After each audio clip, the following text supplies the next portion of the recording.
시사본부. 안녕하십니까. 배종찬의 시사본부 시작합니다. 윤석열 대통령의 지지율 하락 추세가 심상치 않다는 분석이 나옵니다. 특히 서울과 대구 경북 지역의 지지율에 빨간불이 켜졌다고 하는데요. 어떤 내용일지 이따 자세히 알아보겠습니다. 강서구청장 선거 이후 쇄신에 나선 국민의힘과 이재명 대표 당무 복귀 이후 민주당의 행로, 그리고 이준석 전 대표의 보수 신당 창당 관련한 여론도 동향도 주목되고 있는데요. 여론 오락관에서 이은영, 이상민 두 분과 함께 자세하게 또 재미있게 분석해 보겠습니다. 오는 29일이 이태원 참사 1주기입니다. 아직도 밝혀지지 않은 부분이 많고 책임자 처벌은 이루어지지 않고 있는데요. 참사 후 1년 남은 과제는 무엇인지 사건본부에서 자세히 다뤄보겠습니다. 10월 25일 수요일 배종찬의 시사본부 지금 출발합니다.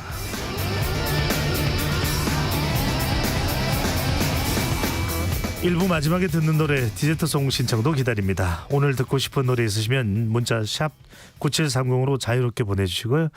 짧은 문자 50원, 긴 문자는 100원입니다. 선정되신 분께는 간식 쿠폰 보내드리니까요. 많이 드리겠습니다. 많은 참여 부탁드립니다.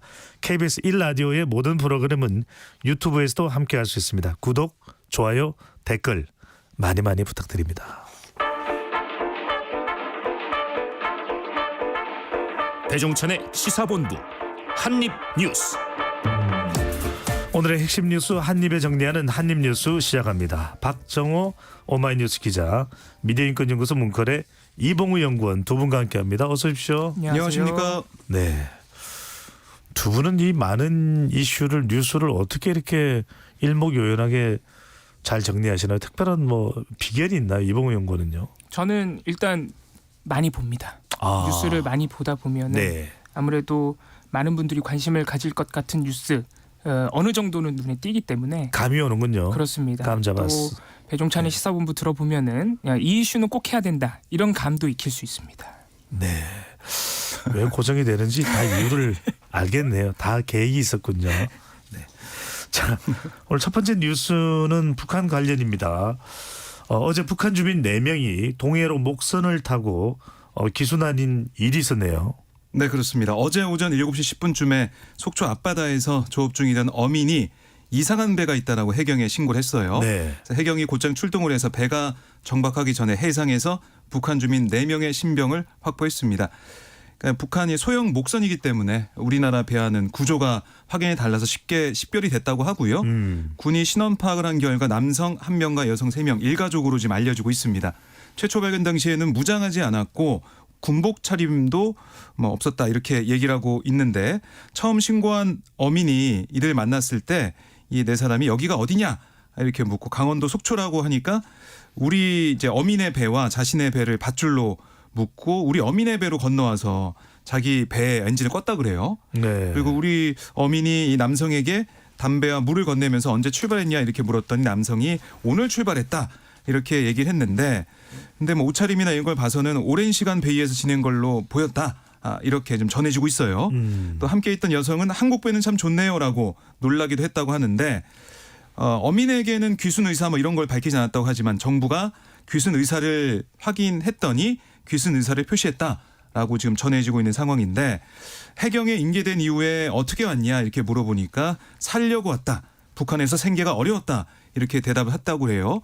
이제 북에서 내려오는 주민들이 있으면은 우리 군과 국가정보원 관계 당국이 합동 신문을 하거든요. 네. 지금 안전한 장소에서 합동 신문을 진행 중이고, 진짜 귀순인지 또 어떤 뭐 준비 단계가 있었는지 이런 것들을 확인하는 걸로 지금 보이면 되겠습니다. 네. 뭐 정치권에서도 여러 가지 이야기가 나옵니다만 지금 당장은 그것보다는 어떤 이유로 또 기순하게 됐는지가 더 중요할 텐데요. 북방 한계선을 넘어오는 동안 군이 먼저 발견한 건 아닙니다. 그래서 일각에서는 우리 군의 경계가 실패한 것 아니냐 이런 지적도 나오네요. 그렇습니다. 이게 우리 어민이 처음 발견했고 신고가 이루어져서 인계가 된 것이거든요. 네.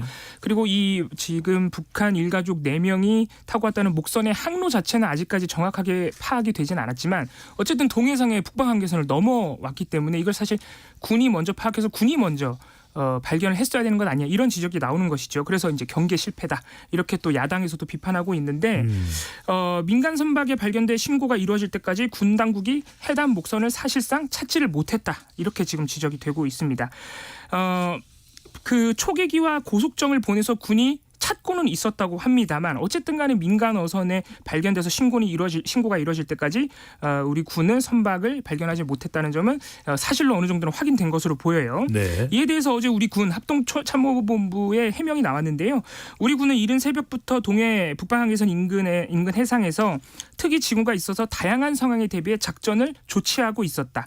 열상 감시 장비와 레이더 등 해안 감시 장비를 통해서 해상에서 소형 목선을 포착해서 추적하고 있었고 해경과 공조의 속초 동방해상에서 신병을 확보했다. 이 과정에서 해상에서 소형 목선을 발견한 우리 어민의 신고가 있었던 것이다 해명했는데 그러니까 군의 설명을 종합을 해보면 역시나 미리 이상징후를 포착을 하고 찾고는 있었는데 그래서 찾아서 결국에는 우리가 인계를 했는데 그 과정에서 어민이 먼저 신고한 것일 뿐이다라고 해명을 한 것이에요.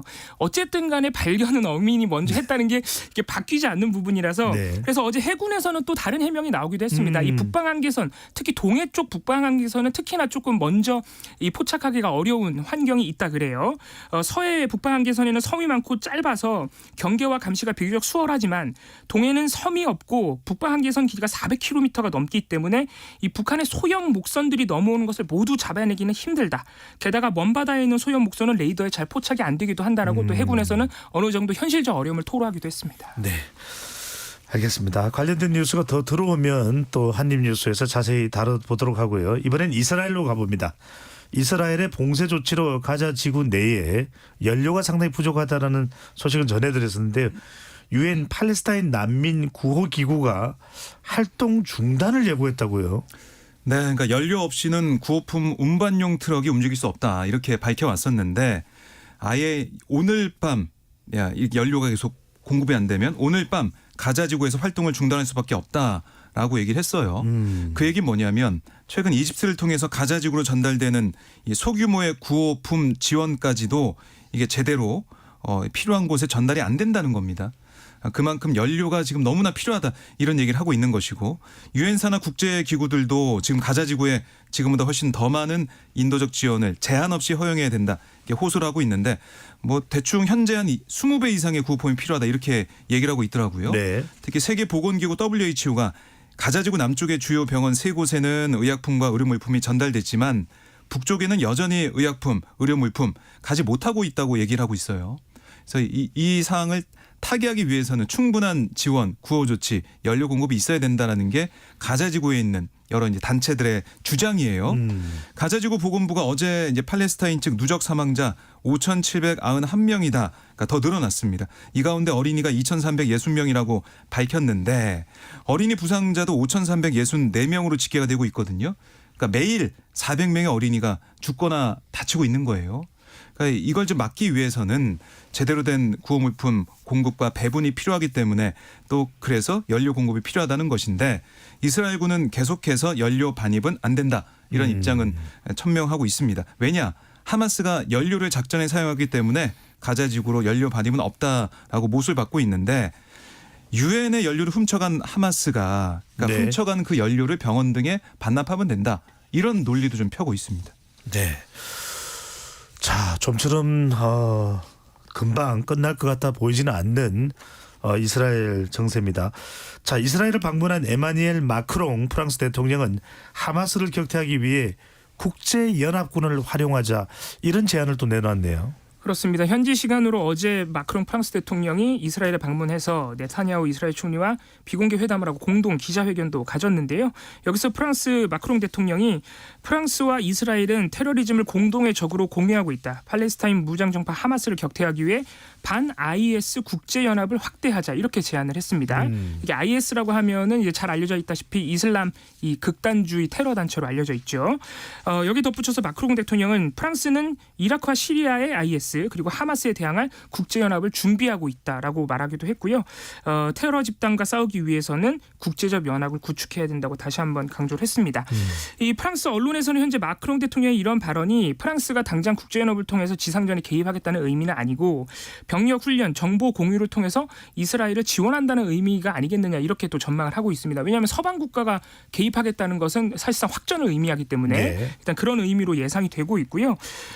마크롱 대통령은 다만 인도적 지원을 강조하기도 했습니다. 전쟁의 자비는 없어야 되지만 규칙이 없어서는 안 된다. 인도적 접근을 보장해야 한다면서 이스라엘의 국제 인도법 준수를 촉구하기도 했는데요. 왜냐하면 현재 가자 지구의 물, 식량, 전력 그리고 의료 시설까지 붕괴돼 있기 때문에 이러한 점을 감안한 것으로 보입니다.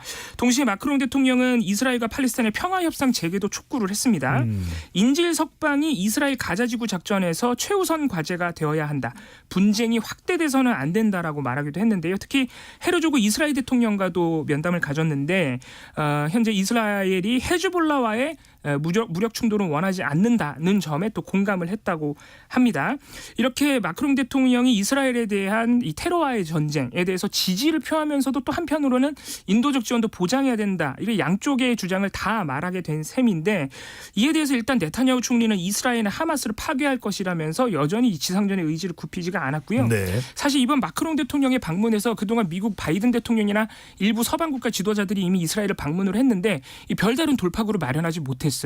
그래서 마크롱 대통령 방문이 좀 기대되는 측면이 있었는데 전해드렸다시피 사실 별다른 변화점도 찾기는 어려운 상황입니다. 인도적 접근을 강조한 수준에 불과하기 때문에 여전히 조금 회의적인 반응이 있는 편이고요. 네. 마크롱 대통령이 이어서 서한 지구에 있는 팔레스타인 자치정부 중심지인 라말라를 또 서방 지도자들 중 처음으로 방문을 한다고 하는데 과연 이 팔레스타인 자치정부 방문에서는 어떤 돌파구가 나올지 주목해봐야겠습니다.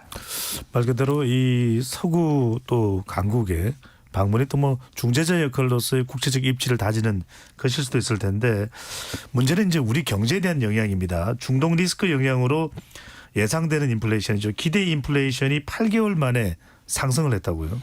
네. 이게 10월 소비자 동향조사 결과를 한국은행이 발표를 했는데 이걸 보니까 10월 기대 인플레이션율 3.4%로 집계가 됐어요.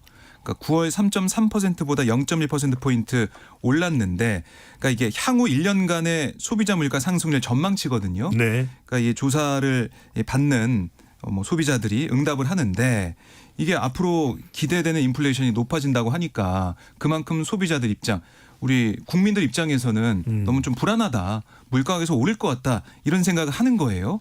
그러니까 이번에 이제 이스라엘 팔레스타인 전쟁 같은 경우 이게 국제유가 오름세에 영향을 주기 때문에 물론 지금 며칠간은 하락하고 있습니다. 그러니까 중동에 급격한 변화는 없다라고 얘기하면서 하락은 하고 있지만 확정 우려가 계속 남아있기 때문에 여기에 대한 우려가 있는 것이고 또 10월에 공공요금 인상 이런 것들 또 농산물 가격 또 과일값, 사과 가격 이게 너무 비싸가지고 어제 한덕수 총리가 마포 농산물 시장 가서 거기 과일 가게 사장님이 사과 너무 비싸서 안 팔린다고 했더니 직접 뭐 구매는 하긴 했던데 네. 근데 일반 시민들이 볼 때는 정말 가격이 너무 비싸가지고 부담이 된다는 겁니다. 그러니까 이런 여러 가지 체감 물가가 앞으로도 이게 물가가 잡히기가 쉽지 않을 거다 이렇게 판단하게 되는 그런 근거가 되는 것이죠. 또 하나 그리고 이제 금리 수준 전망 지수도 118에서 128로 한 달 사이 10포인트나 올랐는데 결국 미국이 고금리 장기화를 시사하는 상황이고 장기 국고채 금리도 올라가면서 우리 소비자들도 당분간 금리가 좀 높은 수준에서 지속될 것 같다 이런 느낌을 갖고 있기 때문에 이런 민생에 대한 걱정과 우려 이런 국민들의 목소리를 어떻게 잠재울 것인지 네. 결국 역시 정부와 정치권을 바라볼 수밖에 없어요. 경제죠. 네, 어떤 대책이 나올지는 좀 지켜봐야겠습니다. 네, 국제기구에서 잠재 성장률도 우리 잠재 성장률도 낮춰 잡고 있는 상황에서 이제는 경제에 총 집중을 해야 될 때로 보입니다. 자, 경제하고도 관련이 없다고 할 수는 없을 텐데 장기간 처리가 미뤄졌던 노란봉투법과 방송 3법 다음 달 9일 본회의에 상정이 된다고요. 어떻게 되는 겁니까? 내용이 좀 조정되는 겁니까? 통과될 가능성이 높은 겁니까? 사실 김영주 국회 부의장이 한번 여야에 다시 한번 논의를 요구를 했습니다만 여야 논의가 이루어지지 않으면서 결국에는 이번에도 민주당 주도로 야당 주도로 11월 9일 본회의에서 상정될 것으로 보이는데요. 직회부가 된 상태였기 때문에 사실 국회의장 결단만 있으면 상정이 되는 것이었습니다만 방금 말씀드렸다시피 지난 6일 본회의에서 상정 요구가 있었을 때 민주당에서 상정 요구를 했을 때 김영주 부의장이 한 차례 미룬 것을 이번에는 김진표 의장이 더 이상은 이제 미룰 수 없다고 판단을 한 것입니다. 그래서 어제 김진표 국회의장 측이 밝힌 바에 따르면 여야 원내대표를 김진표 의장이 만나서 충분한 찬반 토론을 하고 난 다음에 11월 9일 본회의에서 처리를 하자라고 제안했다고 하고요. 이를 더불어민주당은 수용했습니다만 국민의힘은 받아들이지 못했다. 이렇게 국회의장 측에서 밝혔습니다. 민주당에서는 11월 9일 상정은 여야가 합의한 사항이다라고 환영을 했습니다만 국민의힘 장동혁 원내대변인은 국민의힘은 반대하고 있다. 민주당이 처리를 강행한다면 무제한 토론에 나서겠다라고 밝혔습니다. 무제한 토론에 나서게 되면 최소한 2개 법안, 방송 3법 그리고 노란봉투법까지 무제한 토론을 하고 그날 상정되는 다른 법안들에도 사실 무제한 토론을 다 걸 수가 있는 것이거든요. 네. 그래서 최소한 무제한 토론을 아무리 짧게 한다 그래도 법안 처리에 최소 5일이 걸릴 수 있다. 이런 예상도 나오고요. 노란봉투법 같은 경우는 잘 알려져 있다시피 이 사측의 노조의 쟁의에 대한 일종의 겁방용으로 과도한 손해배상 청구를 자제시켜보자는 취지로서 또 원청의 교섭 거부하는 행위를 조금 방지하기 위해서 이 사용자의 범위를 조금 확대해보자. 왜냐하면 자꾸 하청 노동자들의 교섭 요구를 원청이 거부하면서 쟁의가 발생하는 경우가 굉장히 많거든요. 네. 그래서 사용자 범위를 조금 놀려주면은 이 교섭 의무가 생기니까 쟁의를 좀 줄여보자는 취지를 갖고 있고요. 방송상법은 공영방송 지배구조 개선 법안으로 알려져 있습니다. 방송법에 조항이 없음에도 불구하고 여야가 공영방송 이사진을 사실상 나눠 먹고 있죠. 그것을 최소한으로 줄여보고 이사진 구성을 다양화하자는 목적을 지니고 있는데 여전히 국민의힘은 반대하고 있고요. 그리고 내일 이 국민의힘이 5월에 헌법재판소에 제기했던 권한쟁의 심판이 이 2건에 다 걸려 있거든요. 2건의 법안에. 이 헌법재판소가 이 권한쟁의 심판 결정을 내일 내립니다. 만약에 국민의힘이 제기한 문제를 헌법재판소가 인용하면 사실 11월 9일 본회의 상정은 무산되거든요. 그래서 내일 또 이 헌법재판소 결정을 기다려봐야겠습니다. 그렇군요. 본회의에서 통과되더라도 대통령이 또 거부권을 행사할 가능성도 있는 거죠. 네, 있습니다. 계속 네. 거부권 얘기를 해왔기 때문에 그런데 윤석열 대통령이 달라지겠다. 발언도 그렇고 여러 가지 변화의 기류가 읽히고 있어서 과연 거부권을 또 행사할 것이냐 이것도 좀 관심거리로 남아 있습니다. 네. 자, 이 시각 교통 상황 알아보고 한입뉴스 이어가겠습니다. 이현 리포터 나와주세요. 네, 돌발 구간이 많습니다. 방어 운전 필요하겠는데요. 서울은 강변북로 구리 쪽으로 반포대교로 못 가섭니다. 4차로에 덤프트럭이 고장으로 서 있습니다. 원효대교부터 여파를 받고 있고요. 같은 방향의 올림픽대로 보니까 가양에서 성산대교 그리고 노량진에서 반포대교 쪽으로 막히고 있는데요. 여기는 작업을 하고 있어서입니다. 서울 양양고속도로 서울 쪽으로 서정 부근에서 많이 밀리고 있습니다. 이곳은 서정 부근 작업 구간에서 사고까지 발생하면서 이렇게 많이 어려워졌습니다. 영동고속도로 강릉 쪽으로 가신다면 서안산에서 안산 쪽으로 작업 정체 이어지고 있고요. 면원 부근에서도 작업 여파를 받고 있습니다. KBS 교통정보센터였습니다.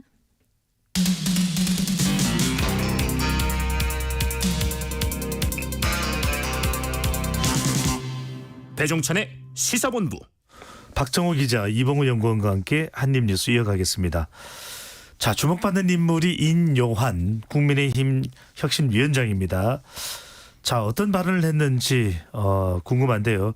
국민의힘 인요한 혁신위원장이 혁신위 출범 이후 첫 일정으로 광주 국립 5.18 민주묘지를 찾겠다고 밝혔는데 어떤 의미가 담겨 있다고 봐야 될까요? 네, 이제 인요한 위원장이 매일 이제 당사로 출근하고 있습니다. 출근하면서 기자들과 잠깐 질의응답을 하고 있는데 혁신위 방향, 혁신위의 첫 일정 여러 가지에 대해서 기자들이 물어보고 있어요.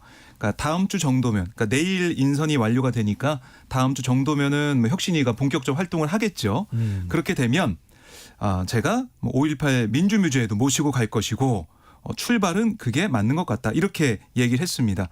그러니까 이게 좀 오버랩, 데자뷰가 좀 있는 게 뭐냐면 지난 2020년 8월 미래통합당 국민의힘 전신이죠.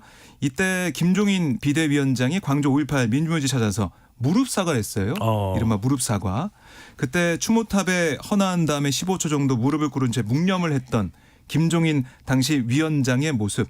이게 어떻게 보면 강렬한 인상으로 다가왔었거든요. 어쨌든 그 이후에 비대위 잘 체제가 잘 굴러갔다 이런 평가도 받기 때문에 이른바 서진 정책이라고 불렸던 호남을 끌어안는 그런 모습. 이뇨한 위원장도 통합을 일성으로 얘기했기 때문에 통합을 강조하는 그런 차원에서라도 혁신위가 첫 일정으로 5.18 민주묘지를 찾을 가능성이 커 보인다. 그러니까 상징성이 큰 모습을 보여주려고 한다. 이렇게 해석할 수가 있겠습니다. 네. 또 변화 얘기도 하고 있기 때문에 통합과 변화 행보를 본격화하는 그런 상징성 있는 일정이 예정돼 있는 것이고요. 그리고 또 이런 얘기도 했어요. 당하고 허심탄회하게 거침없이 대화할 거다. 또 당대표는 물론이고 기회가 주어지면 대통령과도 거침없이 얘기할 거다. 이렇게 강조했기 때문에 어쨌든 이뇨한 혁신이 내일 구성이 어떻게 될지 모르겠지만은 기대감은 점점 커지고 있다. 이렇게 볼 수가 있는데 네. 근데 오늘 보니까 천하람 국민의힘 순천갑 당협위원장이 어제 저녁에 이뇨한 혁신위원장에게 전화를 받았다 그래요.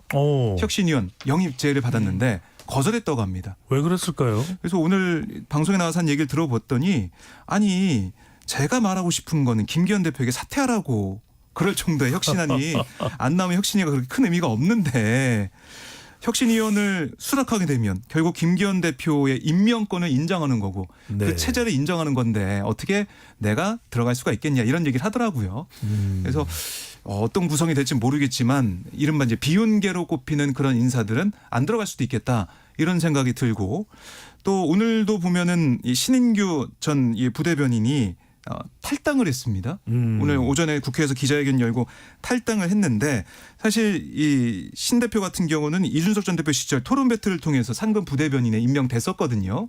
그래서 이준석 전 대표 탈당하기 전에 선발대냐 이런 얘기도 있었는데 그건 아니고 상인했다 그래요. 근데 이준석 전 대표가 존중한다라고 얘기를 했고 동지기 때문에 동지이긴 하지만 다른 지금 결정할 수 있는 거다 이렇게 얘기했는데 저희가 국회에서 기자들이 볼 때는 왠지 뭔가 일진으로 1차로 떠나는 사람 아니냐 이런 얘기도 있더라고요. 이제 이게 국민의힘 내부에서도 비운계를 끌어안는 그런 혁신위 구성과 혁신안이 나올지가 궁금한데 그 혁신안이 제대로 나오기도 전에 이른바 비운계 인사들이 떠나는 게 아니냐 이런 얘기도 나오고 있고 오늘 신인규 대표가 한 얘기를 들어보니까 아니 아내 자식 빼고 바꾸니까 남 탓하는 거다. 이렇게 어떻게 보면 이뇨한 위원장의 발언을 겨냥을 했어요. 그러니까 이뇨한 위원장이 아내 자식 아이 빼고 바꿔야 된다. 그러니까 이건희 전 회장에게 발언 인용하면서 다 바꾸자라고 했는데 아니 그러면은 아내와 아이가 잘못했다고 하면 어떻게 하는 거냐. 잘못했어도 그거는 그냥 감싸고 다른 거 바꾸는 거냐. 그러니까 이렇게 또 비유를 했어요. 존재할 수 없는 아이스 핫 초코다. 네. 이렇게도 얘기를 하던데. 혁신이 인적 구성 내일까지는 봐야겠지만 어쨌든 현재까지는 이른바 비운계 인사들이 많이 들어갈까? 이런 의문봉은 찍히고 있습니다. 알겠습니다. 향후에 또 많은 변화가 있을 테니까요. 한번 또 상황을 지켜보도록 하고요. 자, 국정감사장으로 가봅니다. 전라북도 국정감사 많은 분들이 어떤 이야기가 나올지 짐작이 될 텐데요. 조기 종료됐고 또 파행이 있었던 새만금 잼버리가 도마 위에 올랐는데 어떤 공방이 오고 갔습니까? 그렇습니다. 어제 전라북도 국정감사에서 여당 의원들은 이 새만금 잼버리 파행에 대해서 전라북도의 책임을 강하게 질타를 했고요. 야당 의원들은 정부가 전북도의 책임을 떠넘기고 있다 이런 공방이 벌어졌는데 특히 김웅 국민의힘 의원의 주장을 보면은 잼버리 부지에 대한 준설 매립 공사는 2021년 3월에 이미 끝이 났고 기초 공사도 다 끝났는데 전라북도가 매립 공사가 끝나고 나서 7개월간 허가 신청을 안 하는 바람에 기반 시설 건설이 늦어졌다라는 비판을 제기를 했어요. 그러니까 기반 시설을 조성을 하려면은 이미 매립 공사가 끝난 상태에서 농림부의 공유 수면 점용 사용 허가 신청을 받아야 되는데 그거를 7개월 동안 전라북도가 지연하면서 결국엔 급하게 기반 시설을 조성하게 됐고 그 바람에 이 물이 차오른다던가 이런 문제가 발생하게 됐다. 심지어는 프레잼버리도 하지 못했다. 이런 비판을 제기를 했고요. 이에 대해서 김관영 전북도지사는 바로 파악해보고 문제가 있으면은 조치를 하겠다라고 답변을 했습니다. 한편으로는 또 김관영 도지사가 이 새만금 잼버리 파행 이후에 정부가 내년도 새만금 사회간접자본 예산을 대폭 삭감을 했거든요.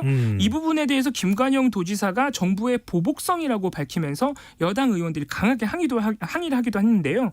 이 김관영 지사가 2023년까지 부처 예산을 100% 반영했던 것을 2024년도에 갑자기 5천억 원이나 삭감해서 22%만 반영한다는 것은 상식적으로 이해할 수 없다라는 이 민주당 천준호 의원의 질의에 저 역시 납득할 수 없다. 1차부터 3차 심의할 때까지 문제가 없었기 때문에 잼버리 사태 이후 급격히 입장이 바뀌면서 보복성 삭감이라고 생각한다라고 답변을 한 거예요. 네. 이에 대해서 국민의 의원들은 보복성이라니 대통령을 모욕했다. 사과하라. 김 지사가 무능한 걸 왜 정부가 보복했다고 하느냐라고 고성이 오가기도 했는데 이에 대해서 또 김관영 지사가 보복성 삭감이라는 거는 우리 도민들의 마음이 그렇다.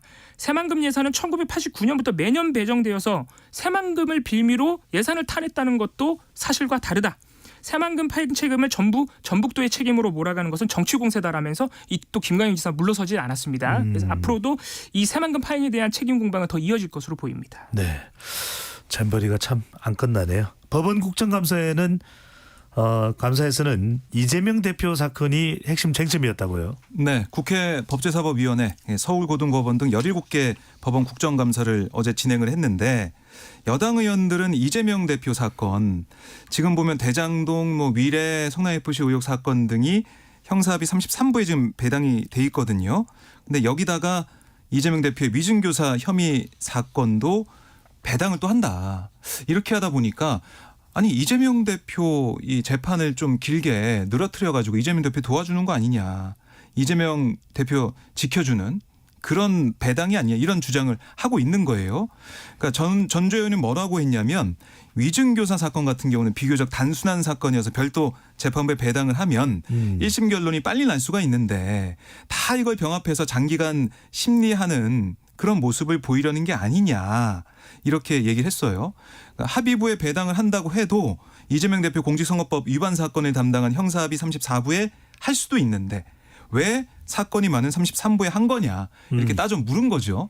그랬더니 여기에 대한 김정중 서울중앙지방법원장은 뭐라고 했냐면 이거 아니 공직선거법 같은 경우는 형량에 따라 의원직 상실 여부 또 출마 자격 여부 따로 규정돼서 별도로 선고해야 할 측면이 있어서 그러니까 이 34부에 못하고 형사합의 33부에 한 거다. 이게 배당한 게 뭐 규정을 어긋나는 게 아니다라고 얘기했고 묶을 수 있는 데가 있고 묶을 수 없는 데가 있다는 이야기네요. 네. 네. 그리고 또 이제 사회에 미치는 영향이 중대한 사건 또 그밖에 사건의 성질상 합의체로 심판하는 거 적절한 사건이라고 판단한 걸로 보인다. 이렇게 또 해석을 내놨습니다. 반면에 민주당 의원들은 어떤 지점을 또 지적을 했냐면 이재명 대표에 대한 압수수색 영장 너무 법원에서 쉽게 발부해 주는 거 아니냐. 이렇게 쉽게 많이 발부할 수가 있는 거냐면 이렇게 얘기를 했는데요. 거기에 대해서 김정중 이 법원장은 뭐 한번 영장 관련 지적은 고민해 보겠다 이렇게 얘기는 했지만 사실 우리가 압수수색 영장 발부되는 모습을 보면 검찰이 뭐 신청하면은 거의 뭐 대부분 다 발부를 해주고 있거든요. 네. 그런 걸 좀 어떻게 제도 개선할 것이냐. 제도 개선 차원 아니면 뭐 법을 바꿀 부분이 있는지 이런 걸 좀 고민해야 될 부분인 것 같아요. 결국 검찰이 수사를 하겠다라고 이것도 영장 청구해가지고 압수수색 필요하다라고 하는데 법원이 거기서 안 된다라고 하기가 또 쉽지 않은 부분이 있거든요. 그래서 이거 시스템을 어떻게 바꿀 거냐 이게 좀 중요해 보이고 결국에는 이재명 대표 사건 관련해서는 뭐 법사위에서 검찰 국정감사도 그렇고 법원 국정감사도 그렇고 계속해서 이재명 대표가 언급이 되고 있습니다. 네. 자 이번에는 해병대 또 사건으로 넘어가 보겠습니다. 최상병 사망 사건 수사에 외압이 가해졌다는 의혹 여전히 진행되고 있는데 시민단체가 윤석열 대통령을 고발을 했다고요? 어제 참여연대와 민주사회를 위한 변호사 모임이 기자회견을 열고 윤석열 대통령, 조태용 국가안보실장, 김태호 국가안보실 1차장, 임종득 전 국가안보실 2차장 그리고 이종섭 전 국방부 장관 등 5명을 직권남용 혐의로 공수처에 고발했습니다. 이 피고인들이 국방의 의무를 다하던 한 청년의 억울한 죽음을 은폐하고 수사에 외압을 행사했다는 게 이 시민단체들의 주장이고요. 특히 윤석열 대통령에 대해서 그동안 나온 정황들을 보면 윤석열 대통령이 이종섭 전 장관에게 이런 일로 사단장까지 처벌하게 되면 대한민국에서 누가 사단장을 할 수 있겠느냐라고 질책을 했다. 이런 대통령의 발언과 지시는 권한을 남용해서 위법한 것으로서 사실 여부를 더 밝히기 위해 대통령실 회의 자료 등을 확인을 해야 된다라고 촉구를 했습니다. 또 박정훈 전 수사단장에서 지금 국방부가 항명 혐의로 기소를 해서 이제 재판이 아마 진행이 될 텐데 이에 대해서도 군의 보복 기소에 대한 대통령과 국가안보실 국방부의 조직적인 개입이 있었는지도 살펴봐야 한다 그러면서 고발의 취지를 밝혔습니다. 네. 어제 또 공교롭게도 해병대 국정감사도 있었습니다. 네.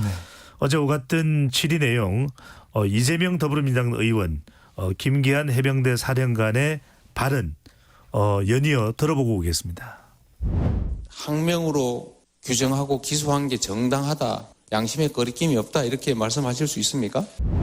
정당한 지시에 위첩 보류 지시를 위반한 것은 명확합니다. 지시를 위반한 것을 본인이 인정을 하고 수긍을 했었으면은 이 정도까지의 국민적인 관심이나 파장은 없었을 거라고 생각합니다. 자, 이 항명이 맞느냐라는 여부에 대해서 이제 김기한 해병대 사령관은 맞다 이런 설명인데 어떻게 해석을 해야 될까요? 네, 그러니까 김기한 사령관 입장에서는 정당한 지시, 이첩 보류 지시 이걸 뭐 계속 얘기를 하면서 어떻게 보면 잘못된 게 없다. 오히려 이 박정훈 전 단장의 항명이 문제다라고 계속 얘기를 하고 있는 거예요.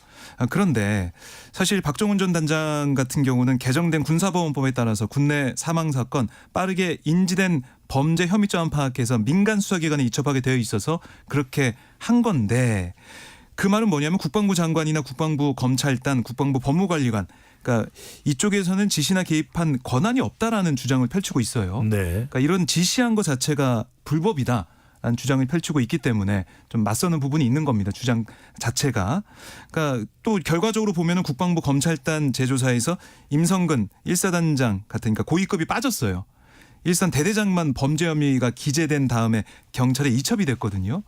그거 봐라. 그러니까 결국에는 윗선 봐주기로 비칠 수밖에 없는 그런 부분 아니냐.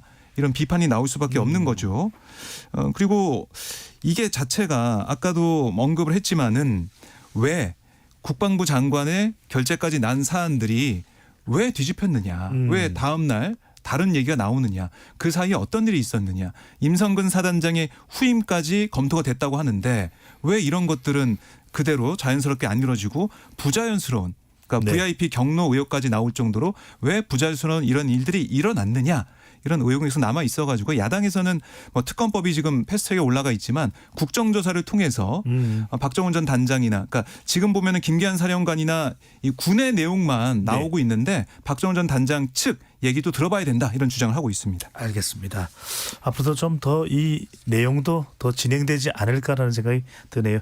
지금까지 이봉우 연구원 박정우 기자와 함께했습니다. 두 분 말씀 잘 들었습니다. 고맙습니다. 감사합니다. 4651님 어제 주신 치킨 쿠폰으로 치킨과 함께 가족 맥주 파티를 했습니다. 시사본부 덕분에 좋은 시간 가졌어요. 고맙습니다라는 말씀 주셨습니다. 또 저희가 드린 쿠폰으로 가족과 좋은 시간을 가졌더니 저희가 더 행복합니다. 자, 앞으로도 많이 들어주시고요. 자, 오늘의 디저트송은 8400님입니다. 시사본부 들으며 가을 5월을 느끼고 있습니다. 처음으로 문자 보내봐요. 정치와 경제 다 어려운데 모두 힘내시고요. 디저트송으로 산뜻한 아이유의 가을 아침 듣고 싶습니다. 가을에 딱 듣기 좋은 프로그램이네요. 노래네요. 자, 듣고 입으로 돌아오겠습니다. 들려오면 언제나 그랬듯 아쉽게 잠을 깬다. 창문 하나 햇살 가득 눈부시게 비춰오고 서늘한 냉기에 재채기 할까 말까 눈 비비며 빼꼼히 창밖을 내다보니 335 아이들은 제잘되며 학교 가고 산책 갔다 오시는 아버지의 양손에는 효과를 알 수 없는 약수가 하나 가득 딸각딸각 아침 짓는 어머니의 분주함과 엉금엉금 냉수 찾는 그 아들의 게으름이 상큼하고 깨끗한 아침의 향기와 구수하게 밥듬드는 냄새가 어우러진 가을 아침 내겐 정말 커다란 기쁨이야. 가을 아침 내겐 정말 커다란 행복이야. 응성만 부렸던 내겐 파란 하늘 바라보며 커다란 숨을 쉬니 뜨높은 하늘처럼 내 마음 편해지네. 텅 빈 하늘 언제 왔나. 고추 잠자리 하나가 잠덜 깬 듯 엉성이 돌기만 해.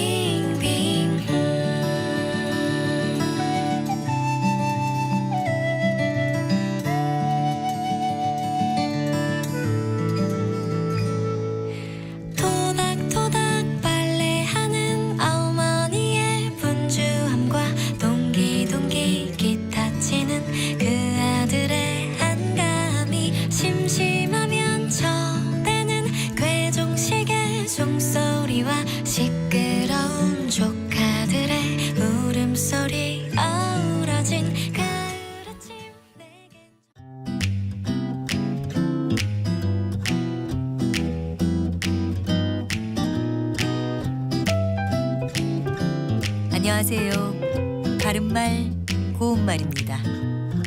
방송 프로그램 중에는 청취자나 시청자들이 참여해서 만들어지는 것들이 있습니다. 그래서 원고나 사연이 채택된 분들이나 퀴즈의 정답을 보낸 분들에게 원고료나 선물 또는 상품을 보내주기도 하지요. 이런 경우에 원고가 채택된 분들께 소정의 원고료나 소정의 상품을 보내드리겠습니다. 이런 말을 들을 수 있는데요. 여기서 소정의 원고료나 소정의 상품은 정확히 어떤 뜻일지 알아볼까요? 또 단체에서 후원을 부탁하는 내용의 광고도 볼 수가 있는데요. 그중 하나의 예로 우리에게는 소정의 액수가 될 수 있는 적은 금액이 그들에게는 큰 도움이 됩니다. 이런 내용을 들을 수 있습니다. 이 광고에 나온 것처럼 소정이란 말은 적은 또는 얼마 안 되는의 뜻으로 알고 계신 분들도 꽤 있는 것 같습니다. 그런데 소정은 그런 뜻이 아니고요. 정한 바 또는 정해진 바라는 뜻입니다. 따라서 소정의 원고료나 소정의 상품이란 말은 적다라는 뜻이 아니고요. 프로그램에 참여한 사람들에게 주도록 정해져 있는 원고료나 상품을 말하는 겁니다. 그 밖에도 어떤 곳에 서류로 신청할 때 소정 양식에 따라 서류를 작성하십시오라고 하는 것을 볼 수가 있는데요. 이때도 정해져 있는 양식에 따라서 서류를 보내라는 뜻입니다. 바른말 고운말 아나운서 변희영이었습니다.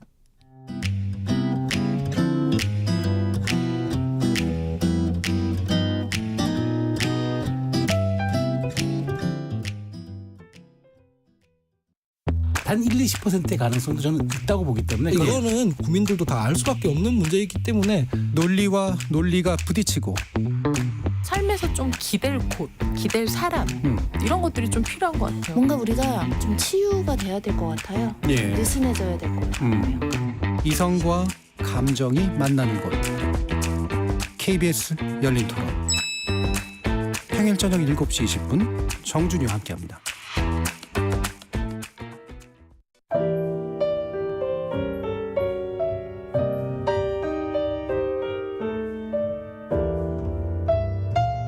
내일의 품격 김성환의 시사야에서 챙겨가세요.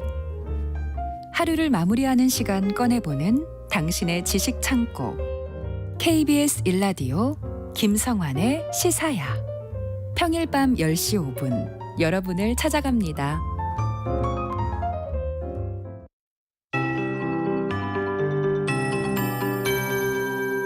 KBS 58분 날씨.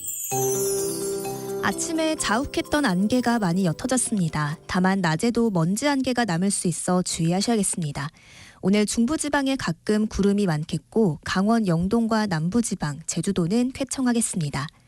낮 기온은 어제와 비슷하거나 더 높아서 평년보다 온화하겠습니다. 아침에 서울이 12.7도로 이맘때보다 4도나 높게 출발했는데요. 한낮에 서울과 대전 22도, 광주, 부산 23도, 강릉, 제주 24도 안팎까지 오르겠습니다. 크게 벌어지는 일교차에 유의하시기 바랍니다. 내일은 중부지방과 전라권에 비 소식이 있습니다. 내일 오후 수도권과 강원 영서를 시작으로 밤부터 충청권과 전라권에도 가끔 비가 내리겠습니다. 이 비는 모레 새벽에 모두 그칠 텐데요. 양이 5에서 20mm로 많지 않지만 경기 내륙과 강원 영서, 충청권엔 우박이 떨어질 수 있겠습니다. 강원 북부 동해안엔 건조주의보가 이어지고 있습니다. 강원 영동과 경북 북부 동해안은 모레 새벽부터 비가 내릴 가능성이 있는데요. 그 전까지 산불 등 화재 예방에 유의하시기 바랍니다. 내일 아침 기온은 서울이 15도로 출발해 한낮에 21도까지 오르겠고요. 모레 아침엔 9도까지 다시 떨어질 전망입니다. 지금 서울의 기온은 19.9도입니다. 박다우입니다.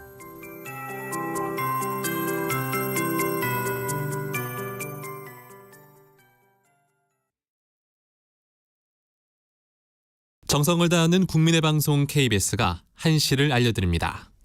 AM 711kHz, FM 97.3MHz, KBS 1라디오입니다. HLKA.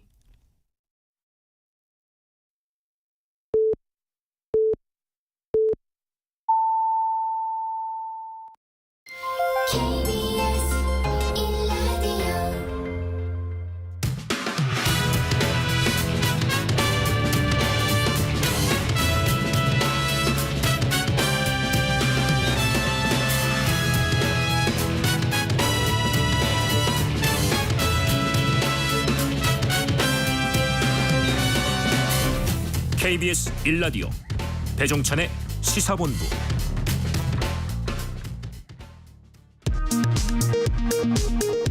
이 시각 라디오 정보센터 뉴스입니다. 국민의힘 인요한 혁신위원장은 당내 낙동강 하류 세력은 뒷전에 서야 한다는 자신의 언론 인터뷰 발언이 영남 물갈이론으로 해석되는 데 대해 좀 더 다양성이 있어야 한다는 의미라면서 농담도 못하느냐고 밝혔습니다. 더불어민주당 이재명 대표는 대통령과 정부가 부디 이념 전쟁을 멈추고 고물가와 생활고에 고통받는 우리 국민들의 목소리에 좀 더 귀 기울여 주시기를 당부드린다고 촉구했습니다. 여의도 순복음교회 창립자 고 조용기 목사의 아내 고 김성혜 전 한세대 총장의 유산을 두고 세 아들이 법적 분쟁을 벌인 끝에 셋째 아들이 1심에서 이겼습니다. 이른바 50억 클럽 의혹으로 검찰 수사를 받는 곽상도 전 국민의힘 의원이 1심 재판에서 뇌물 혐의 무죄를 선고받은 뒤 처음으로 오늘 검찰에 출석했습니다. 지금까지 라디오 정보센터 조진주였습니다.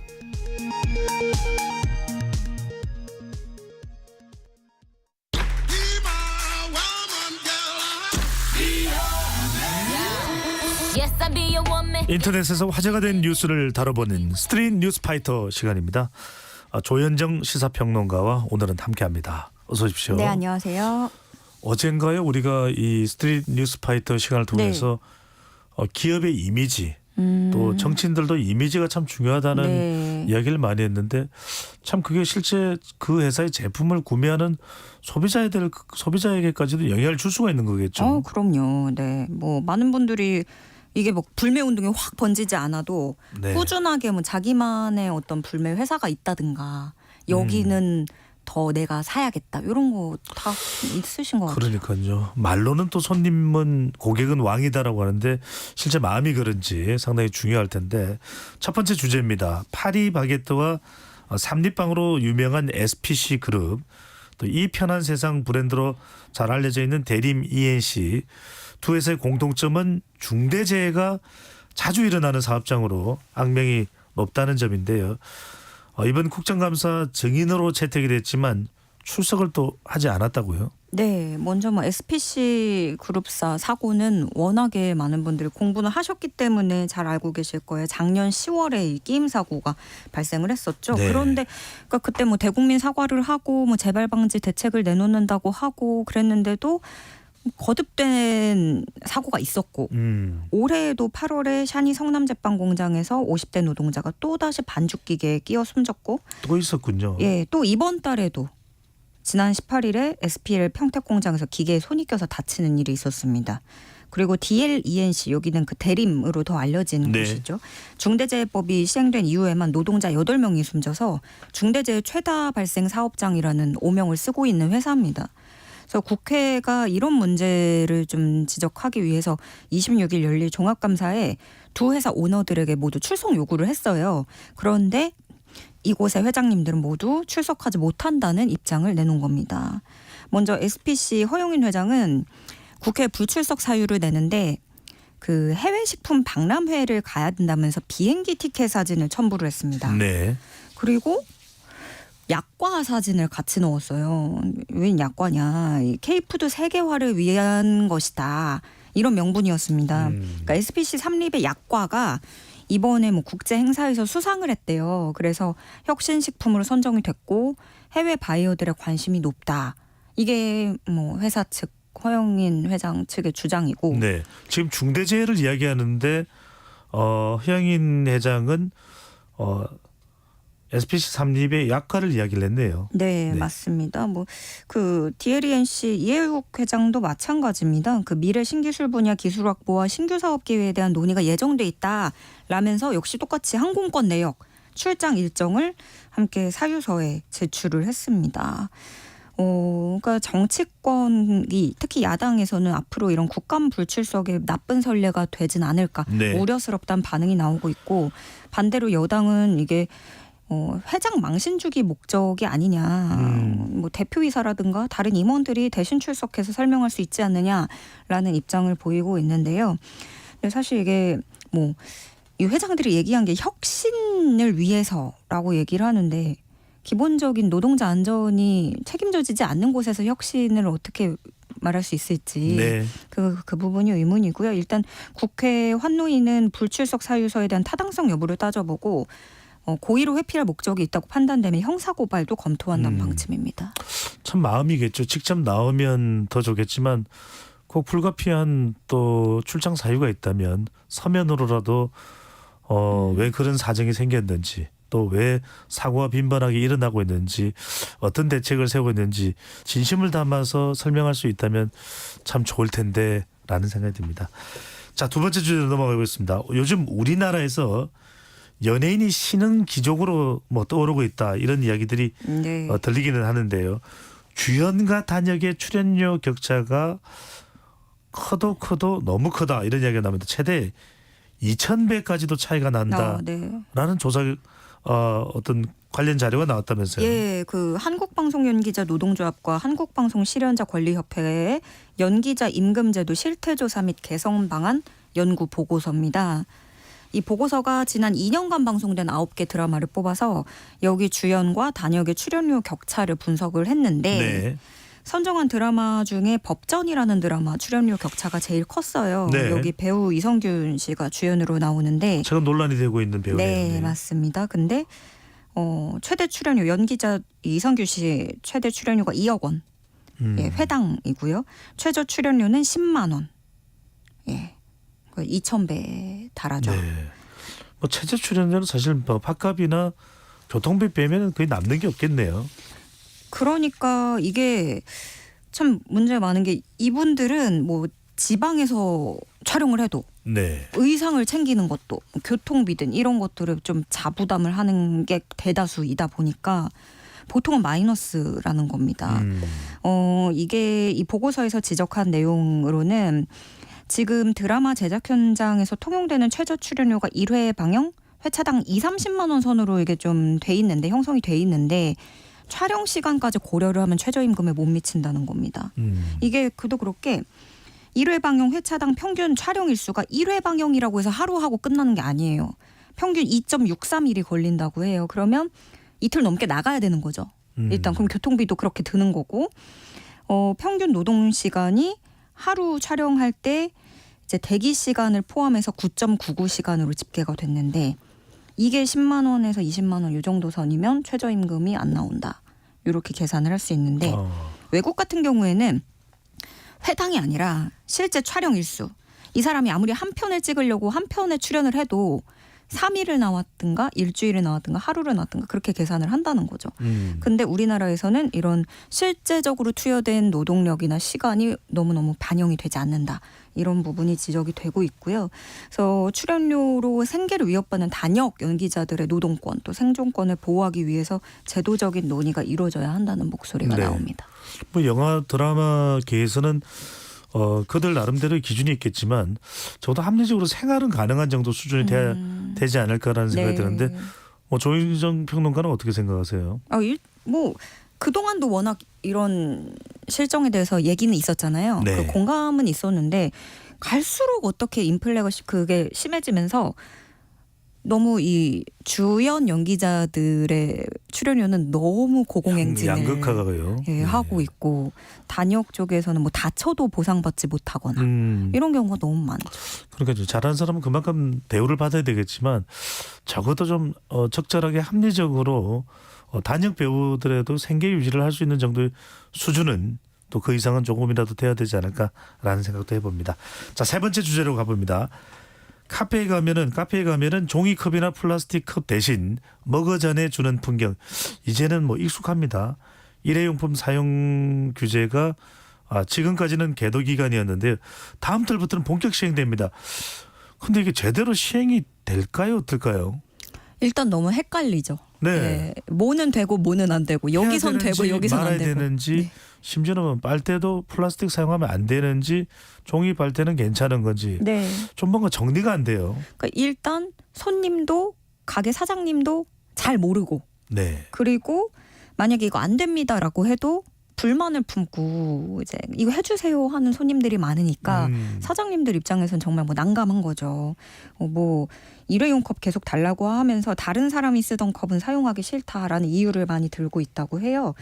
그렇지만 한 달 뒤에도 이렇게 비슷한 모습이라면 최대 300만 원의 과태료가 부과될 수 있습니다. 11월 24일부터 시작인데 이게 카페랑 식당은 종이컵, 플라스틱 빨대, 젓는 막대가 안 되고요. 제과점 편의점에서는 일회용 봉투, 쇼핑백 안 되고 면적 3,000제곱미터 이상 대규모 점포는 그 일회용 우산 비닐 있죠.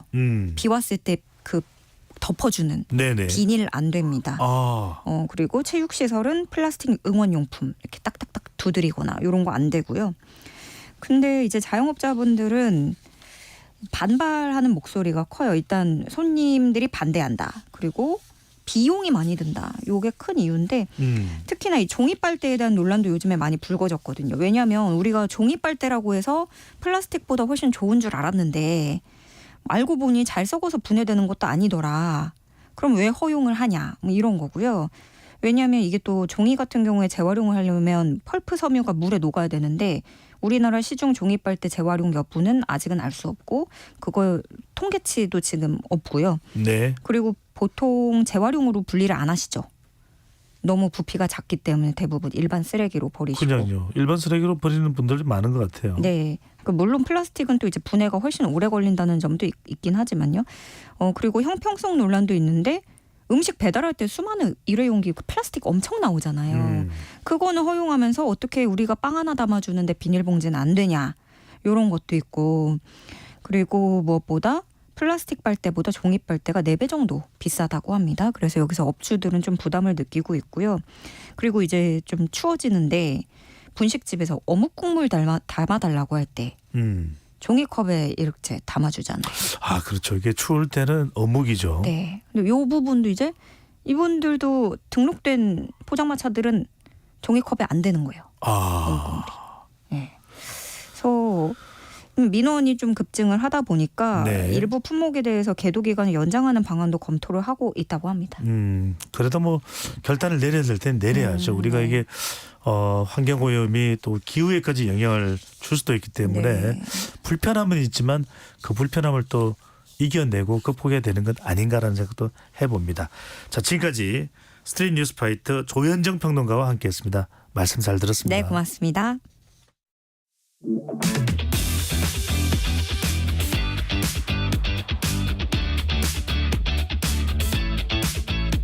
배종찬의 시사본부는 여러분과 함께합니다. 짧은 문자 50원, 긴 문자 100원이 드는 샵 9730. 라디오 어플 콩과 유튜브는 무료로 참여하실 수 있습니다.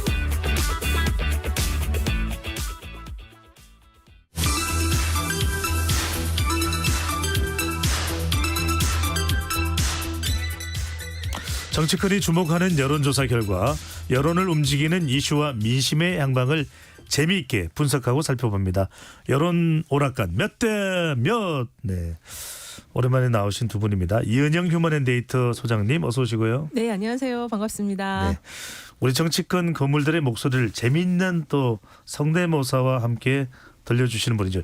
이상민 크리에이터 나오셨습니다. 어서 오십시오. 네, 반갑습니다. 이상민입니다. 네. 이상민 크리에이터는 워낙 다른 유명인들의 성대모사를 하다 보니까 자기 목소리 잊어버리지 않아요? 아, 그렇습니다. 지금조차도 네. 와서 어떤 분을 성대모사 하는 거냐, 제 목소리를 내는 건데 그런 질문을 받은 적이 있습니다. 네. 자기 목소리가 없는 거 아닌가 이렇게 참 걱정스러울 때도 있겠네요. 아, 진행해 주시죠.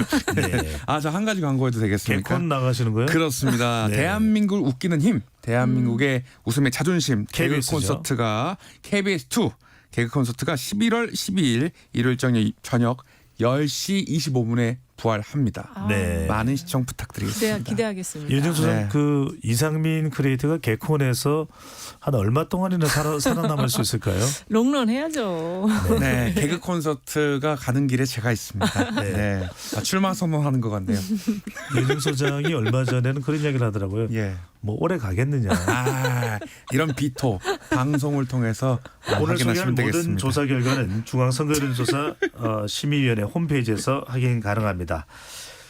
자, 대통령 지지율 좀 이야기를 해볼까요? 지금 중동 순방 중인 내용은 얼마나 지지율에 담겨 있는지 네. 모르겠는데요. 대통령 지지율 대체적으로 좀 하락한 결과로 나타나고 있다고요. 예, 그러니까 이게 보궐선거 강서구청장 보궐선거 이후에 좀 굉장히 지금 많이 안 좋은 상태로 여론이 좀 바뀌고 있어요. 네. 일단 지금 최근에 나온 자료가 갤럽이 지난 10월 17일에서 19일 전국 18세 이상 성인 남녀 1,000명을 대상으로 조사했는데 여기서 30%가 나왔습니다. 이 숫자가 6개월 만에 지금 최저치를 기록한 숫자였고요.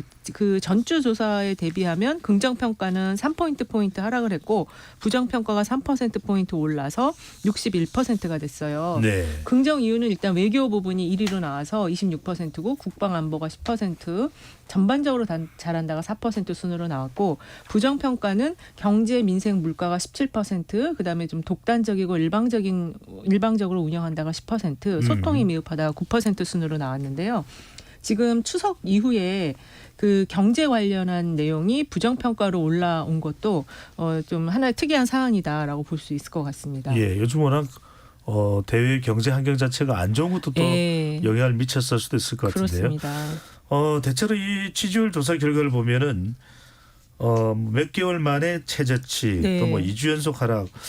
강서구청장 보궐선거 이후에 여파가 계속되는 결과로 봐야 될 거예요. 가장 큰 원인은 뭘까요? 제가 볼 때는 강서구청장 선거 패배한 것도 하나의 이유가 될 수 있겠지만 그 이후의 수습 과정이 국민들이 볼 때 좀 이거 기대에 부응하지 못한다라고 판단하셔서 더 지금 안 좋아진 결과가 계속 지금 나오고 있거든요. 네. 특히 서울 같은 경우는 지금 25% 수준으로 나와서 갤럽 조사에서요? 예, 갤럽 조사 기준으로 25% 나왔고 그다음에 지금 대구 경북 지역에서도 사실 여기가 여당의 텃밭이라고 할 수 있는데 긍정평가보다 부정평가가 더 높은 그 45대 48 이렇게 나왔어요. 그래서 오차범위 내이긴 하지만 네. 당연히 대통령의 지지 기반이니까 대구 경북에서는 당연히 긍정이 높겠지 네. 이렇게 생각하실 텐데. 근데 긍정이 지금 50% 미만이고 그다음에 부정평가가 48로 지금 긍정보다 더 높은 수준이 나와서 네. 또 이제 더 안 좋은 거는 60대 이상층에서도 좀 지지율이 하락하는 모양새가 나타나고 있어서 전체적으로 여당 지지층이 흔들리고 있다 이렇게 볼 수 있을 것 같아요. 자, 지지율 위기 상황인데요. 바로 윤석열 대통령 연결해 보겠습니다. 지금 카타르 도하에 계신 거죠? 안녕하십니까. 네. 카타르에 있습니다. 정말 이런 지지율들 중요한 게 아닙니다. 중요한 게 뭡니까? 국민이 왕입니다요. 이제는 이념 말고 민생에 집중할 때입니다. 아하. 민생 얘기만 하세요. 국민은 늘 옳습니다. 그렇기 때문에 어그레시브하게 좋아 빠르게 가야 됩니다. 지금 거버먼트 인게이지먼트를 통해서라도 빠르게 경제 회복을 해서 민생에 집중해야 된다 이 말입니다. 아랍이면은 아랍어 아닌가요? 중동이면 아랍어 아닌가요? 그거는 그 빈살만 선생님한테 물어봐야 되는데. 네네. 네네. 아니 근데 중동 순방 지금 상당히 혁혁한 성과를 올리고 있다 이렇게 보도가 그렇죠. 나오고 있는데 이런 내용들이 이 국민들의 여론에는 지지율에는 잘 반영되지 않는 이유는 뭘까요? 제 옆에 있는 사람이 지금 빈살만입니다. 그러나 제 외교 기조는 순살만입니다. 그렇기 때문에 지금 외교가에서 평가가 좋아요. 1980년 최규화 대통령이 사우디 방문 이후에 제가 43년 만에 역대 두 번째 공동 성명을 했다고 제가 이렇게 언론에서 얘기하더라고요. 그렇기 때문에 경제 분야에서도 협력할 부분이 많습니다. 지켜봐 주세요. 맨날 그렇게 비토만 하니까 지지율이 더 떨어지는 거 아닙니까? 이제 곧 오를 겁니다, 배 소장님. 아니 지지율 하락을 왜 조사에 어쨌든 수소 경제, 그래 스마트 시티, 우리 그 빈살만 선생님께서 좋아하시는 건데 이런 공통의 과제를 중심으로다가 협력을 해 나가겠다 하는 게 정부의 외교 기조입니다. 알겠습니다. 제가 웬만하면은 제밥을 부리고 싶지는 않은데 개콘에서 오래 가기는 쉽지는 않겠네요. 왜 그러십니까?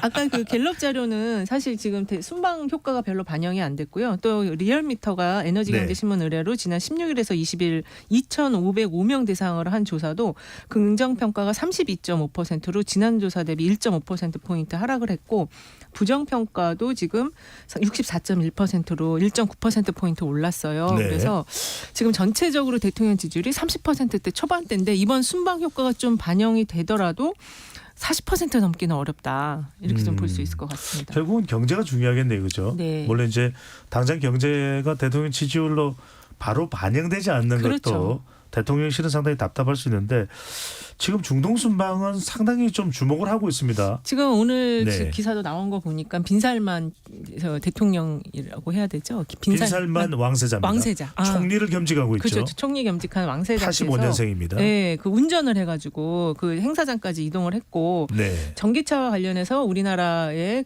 우리나라 기업들의 차를 많이 좀 생산할 수 있도록 했으면 좋겠다라는 의견을 밝혔어요. 근데 이게 이제 MOU도 많고 다 미래에 대한 일이다 보니까 지금 당장 필요한 우리 경제를 살리는 것에 대해서는 아직은 좀 여론으로 반영되지는 않는 것 같아요. 네.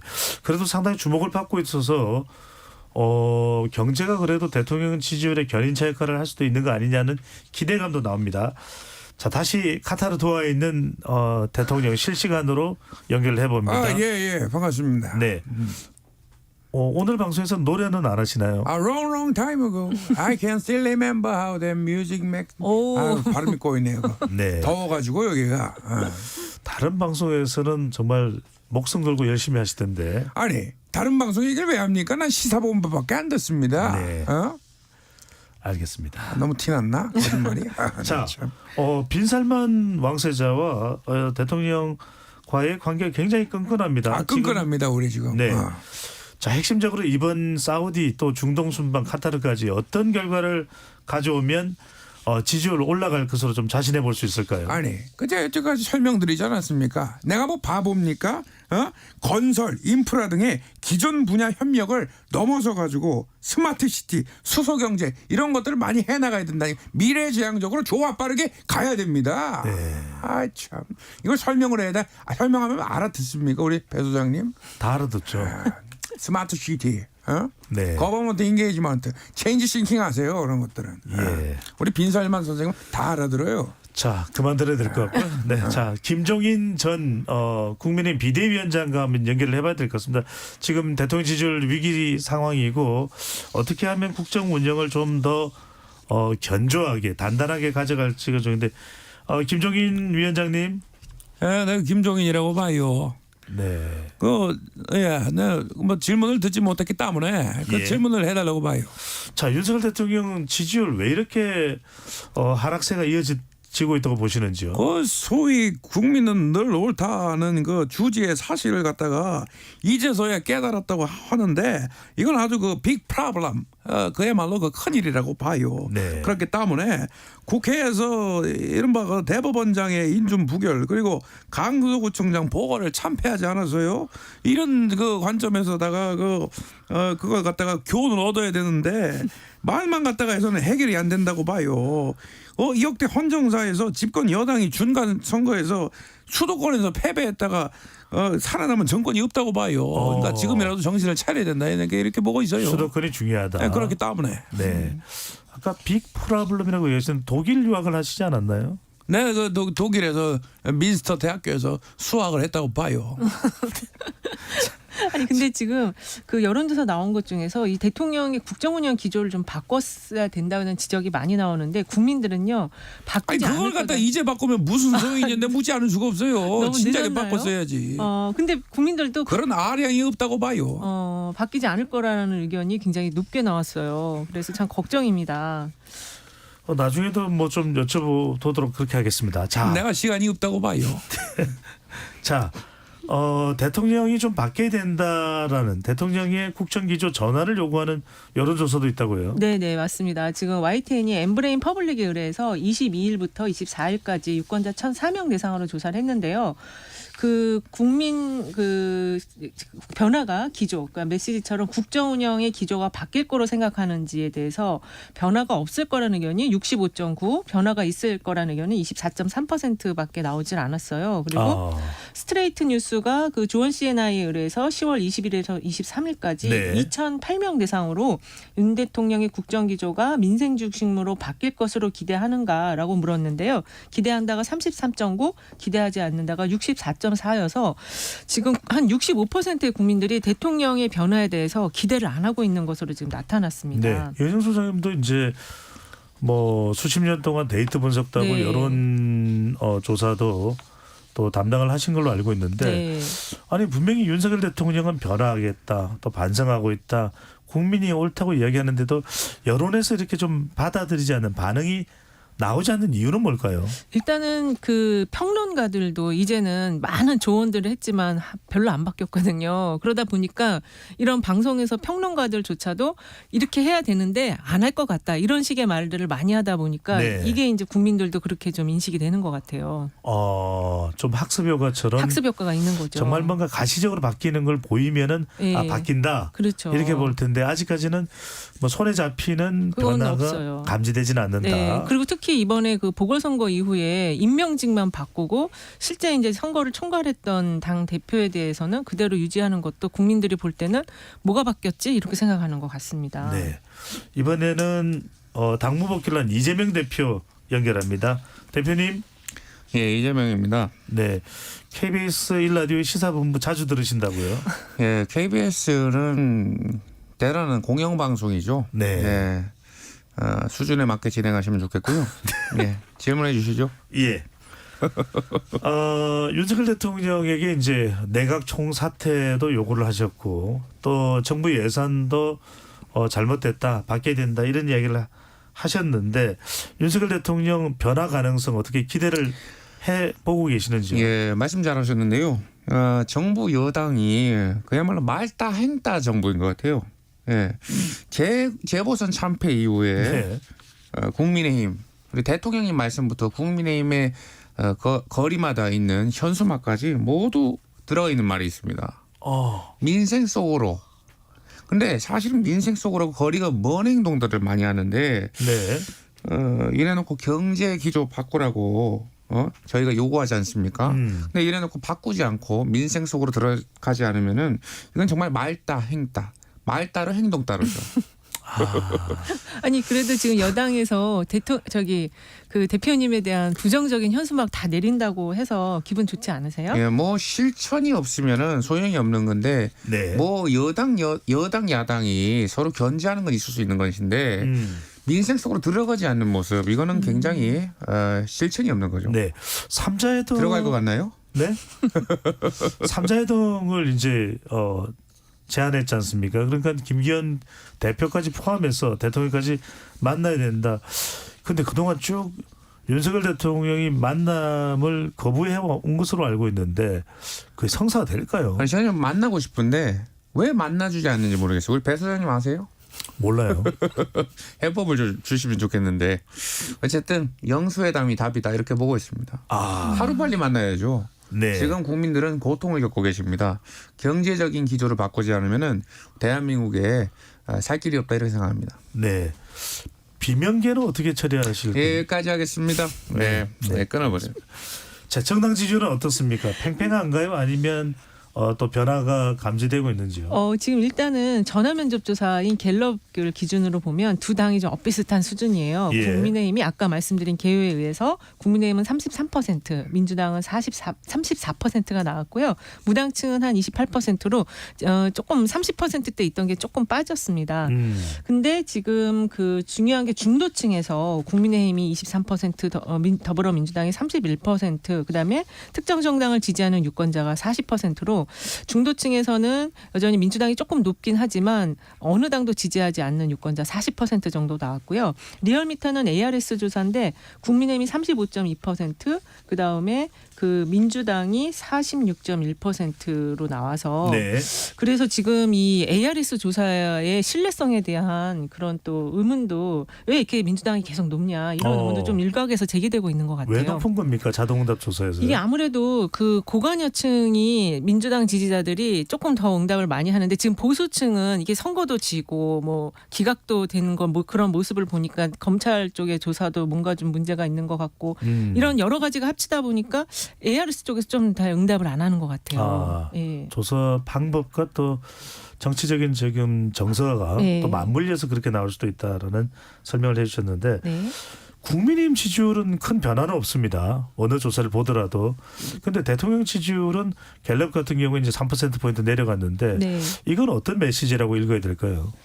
일단은 갤럽에서 대통령 지지율 말씀하시는 거죠. 네. 예, 지금 대통령 지지율이 정당 지지율, 그러니까 즉 국민의힘 지지율보다 지금 낮은 상황이 그러니까 되었어요. 이걸 어떻게 읽어야 될지 이전에는 높았죠. 대통령 지지율 먼저 올라가고 국민의힘 지지율을 견인하는 대통령이 좀 주도하는 지지율 양상이었거든요. 그게 이제 그 보궐선거 선거패인이 윤석열 대통령이라는 의견이 55% 가까이 나왔었거든요. 그래서 대통령께서 조금 그 주도적으로 가는 거는 경제 분야에서 주도적으로 가시고 네. 정치 분야는 당에도 좀 역할을 부여하는 약간 위임의 정치가 좀 필요하다 이런 생각이 좀 들어요. 네, 방금 전에 그 대통령의 보궐선거 책임이 있다라는 것도 개요를 말씀을 해주실 수가 있나요? 예, 그거 제가 잠깐 찾으면 주시고 예. 왜냐하면 이게 방심위에서 체크를 하기 그렇죠. 때문에 우리가 방심하면 안 된다는 거. 네.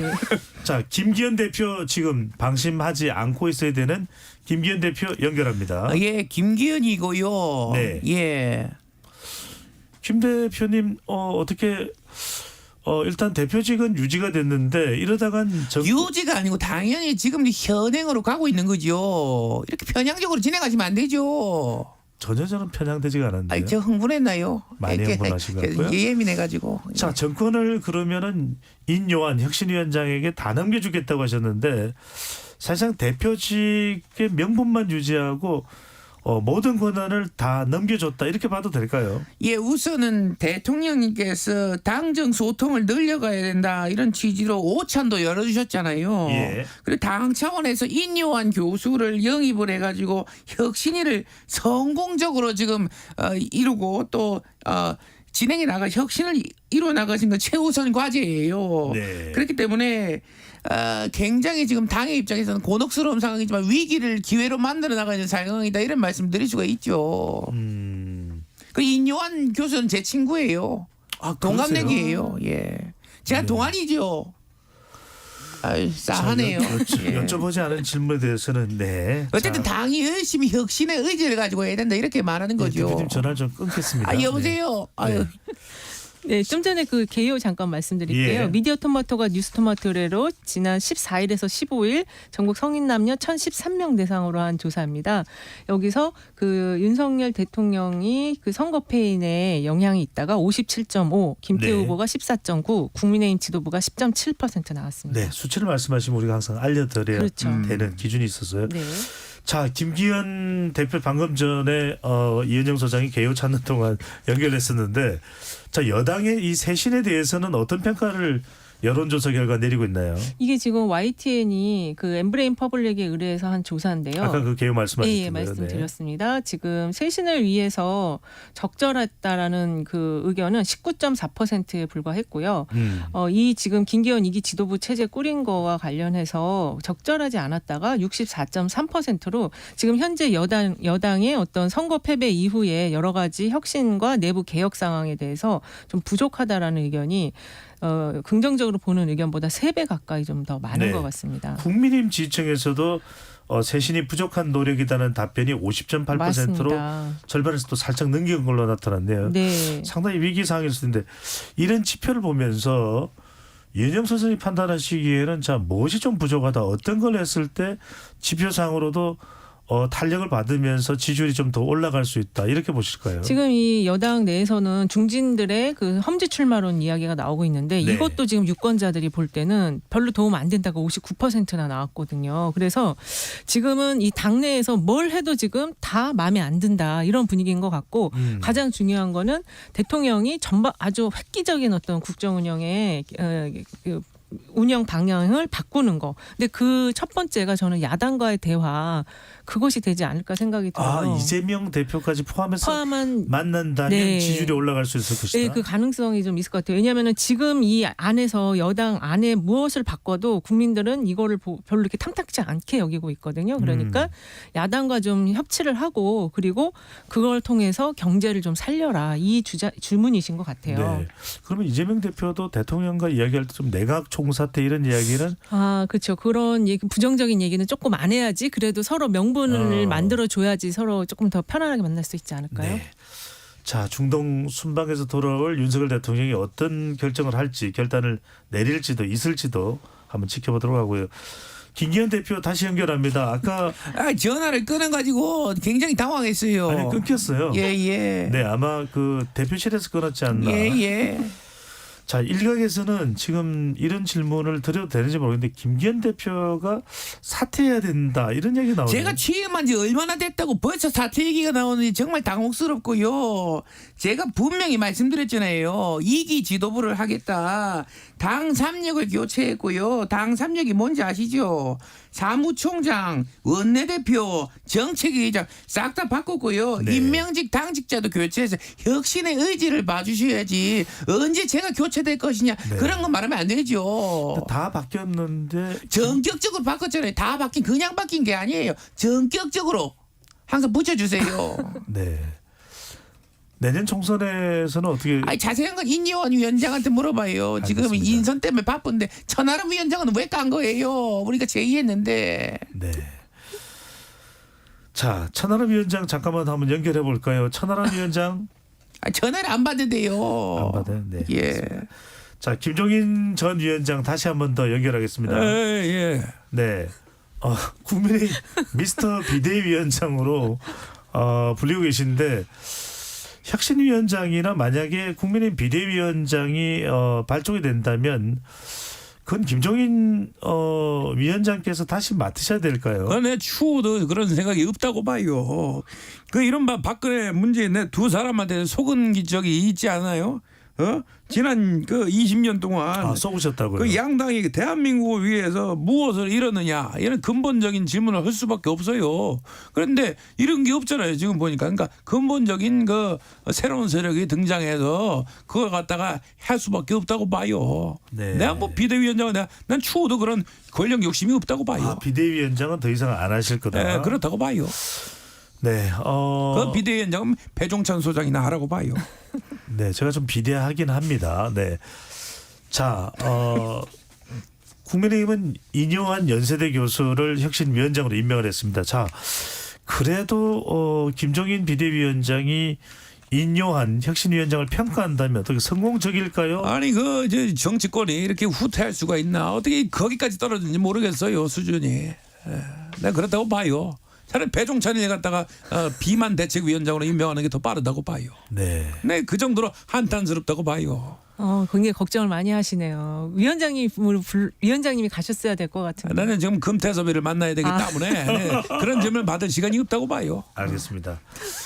자, 이준석 신당 그리고 윤석열 신당 파괴력에 대해서 물어본 조사 결과에서 상당히 좀 주목을 하게 되는데 예. 내년 총선에서 야당이 힘을 실어줘야 된다는 정권 견제론 또 네. 정권 심판론 이게 이제 맞을 텐데 과연 제3세력 신당 또 이준석 유승민 신당 또 윤석열 대통령 신당 막 거론됩니다. 물론 네. 아직까지는 설에 거치는 내용이긴 한데 자, 어떤 여론조사 결과가 나왔습니까? 이게 지금 굉장히 핫한 조사인데요. 네. 미디어 토마토가 뉴스 토마토 의뢰로 지난 21일부터 22일까지 전국 만 18세 이상 성인 남녀 1,015명 대상으로 조사를 했어요.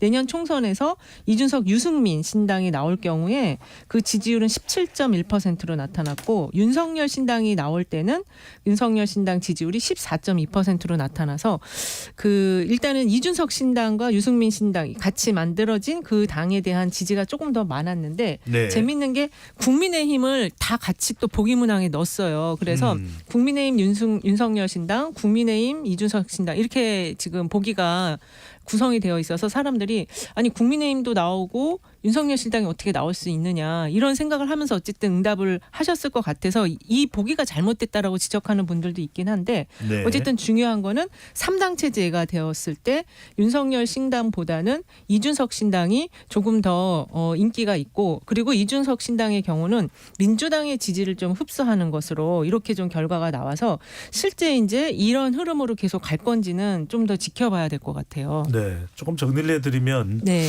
숫자를 말씀드리면 복잡해질 수 있으니까 그렇죠. 두 개 문항이 이 조사에서 추가가 됐습니다. 하나는 국민의힘, 더불어민주당, 정의당 그리고 이준석, 유승민 신당이 들어가 있고요. 예. 또 다른 문항은 국민의힘, 더불어민주당, 윤석열 신당 그리고 정의당이 들어가 있는데 그렇죠. 이준석, 유승민 신당을 했더니 더불어민주당 지지층들이 또 상당히 옮겨가는 그렇죠. 결과로 났더라고. 예. 윤석열 신당은 국민의힘 지지층이 떨어져요. 윤석열 신당 쪽으로 상당히 예. 옮겨갑니다. 예.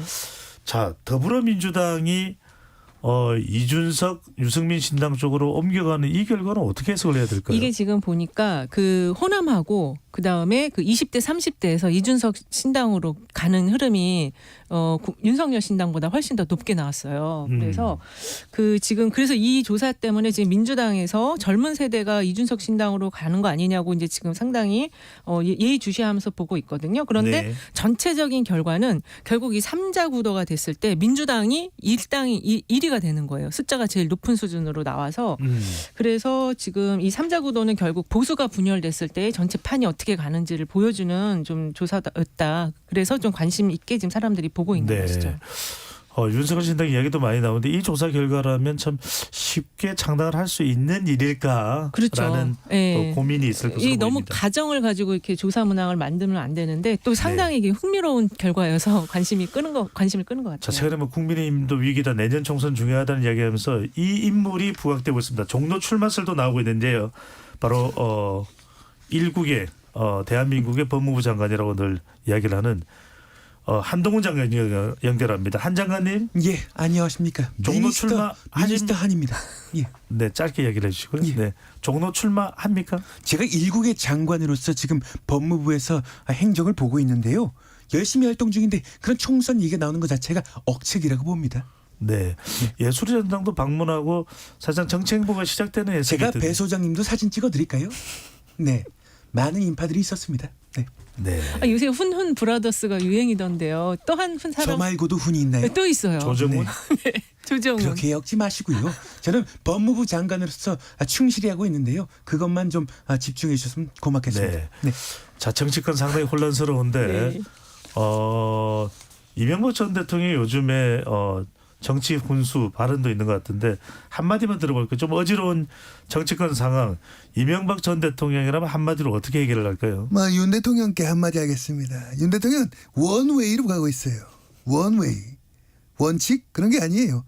한길로 가고 있어요. 한길이. 아유, 정말 좀 지적을 잘하셨네요. 안녕하십니까. 제 얘기는 없나요? 박 대통령 왔어요. 저는 뭐 질문 없습니까? 회고록도 냈는데. 자, 오늘 말씀은 여기까지 듣겠습니다. 이현영 휴먼앤데이터 소장, 이상민 크리에이터와 함께했습니다. 잘 들었습니다. 네, 고맙습니다. 감사합니다. 자, 0197님, 루즈하고 졸린 점심시간에 실수하며 가볍게 듣기 좋네요. 너무 좋습니다. 감사드리고요. 4890님, 개콘의 배종찬 소장님 아재 개그로 특별 출연도 가능할 듯합니다. 제 생각에는 뭐 고정 출연도 되지 않을까 싶기도 하고요. 자, 알차고 재미있게 매일매일 잘 듣고 있어요. 감사합니다. 라는 말씀 주십니다. 두 분께 치킨 쿠폰 보내드리겠습니다.